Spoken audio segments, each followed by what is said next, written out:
Manipur Top 20 News na tunga-tungan pa reliable source hindi kilokotsaga mata-matang iba maru eba ipasu patul kansari. Ngasi tang tara mathoy tha mapan 2025 ing sagot senumit numit yung matung baro ga minit nifuga taruk fawba langbangi taraga mapani pali matungdi kuni pali ngasi rasi fal myamda pathukna khanjari ahan bata mes rasi go ina harauba nungaiba laibak phaba akhal ataugi thabakta chawn mai pakchaba sentong chawba numit ni yekna banadi tophanaba kanna sili cheksilu lesa pahni oina ningjaba thungjagani lai thauni polamda lai asangba kismis bris rasi gi oina nasak naral chokotpa poram yatpa thoina haiba tisinbagi kana jaba numitni anoba toramda naitom pangbada chating hengani laisa pahni oina ningba mapa charoi thauni polamda lai anguba sangom makha tarakpada mithun rasi oina loksing chawba tanadana naitom aruba thau panganu yamna budi ningbang ningani mirakta changlaga pukning makalamba hengani laisa pahni oina nungsibana chali thauni polamda lai hikok karkat ki oina ngakkan bana naral chakotpa thindhagani taptha hauko sel amadi marup phangjabagi nungai jabadi lai thongna phutokpana afaba phal piri laisa pahni oina nungsibana luna tawbi thauni polamda lai chini angangba singha rasina kari hari karisu natabada hingba amadi wangang section dabana maithiba yai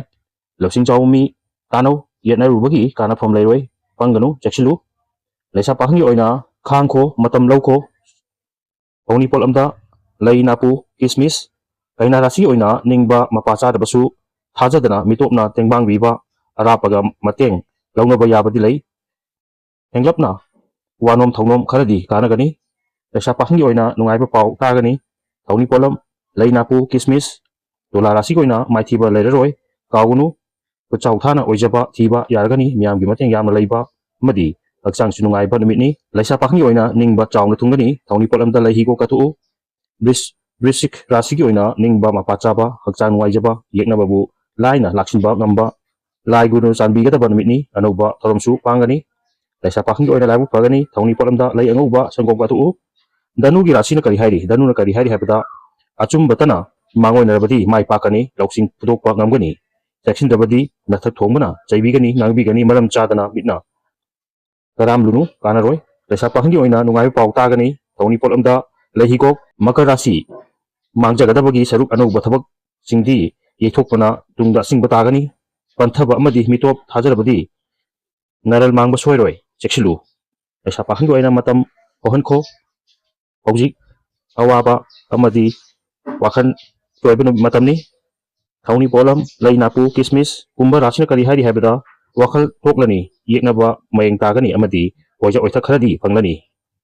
anam tanba miyam loinaba wanumba matang sakhiroi laisa pahni oina ningba kharadi tungani thauni polamda lai anguba cheng minarasi oina ngangsak padadi yamna haigani ing manung punna pangba thorom sing soidana mai pakani khanthabana mapangat oigani penglabadi pangdaba nangani thauni polamda lai chini angangba hariba thauni polam sing asi isana ningjaba laida kathokpiu phal soida phangani asuma phongdorkri su pawdumada soikilan kibawa basuma pigani channel asi bunuk sibiduna share amadi subscribe tawbibi damo haini tan tharap phongdoksari amadi makhatana myam gi seba tawba ngamba ojege